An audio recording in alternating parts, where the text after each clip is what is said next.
কি আছে আমাদের পরিবেশ পঞ্চম শ্রেণীর পাতা 68 থেকে 69। আমার সোনার বাংলা আমি তোমায় ভালোবাসি। কি প্রশ্ন আছে সেগুলো আমি কিছু আলোচনা করছি, দেখে নাও। একের প্রশ্নটা কি আছে, গাঙ্গেয় বদ্বীপ কিভাবে গঠিত হয়েছে?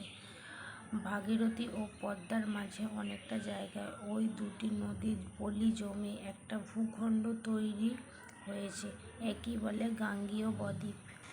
তারপরে প্রশ্নটি গেছে, গাঙ্গেয় বদ্বীপ মাটি কীরকম? গাঙ্গেয় বদ্বীপ একেবারে দক্ষিণ সুন্দরবনের মাটি, নোনা, বাকি, সুজলা সুফলা, শস্য শ্যামল সমতল। রবীন্দ্রনাথের বাড়ি কোথায়? কলকাতার জোড়াসাঁকোয়।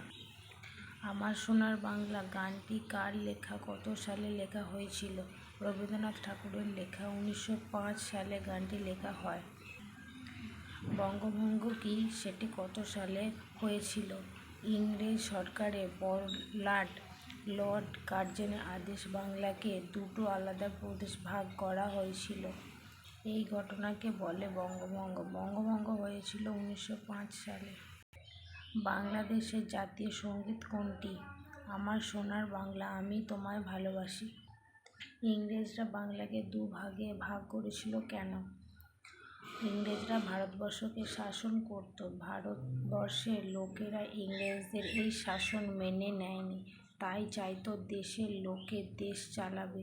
তাই দেশের মানুষ একজোট হয়ে ইংরেজদের বিরুদ্ধে লড়াই করেছিল। ইংরেজরা চেয়েছিল একজোট হওয়া মানুষের আলাদা করতে।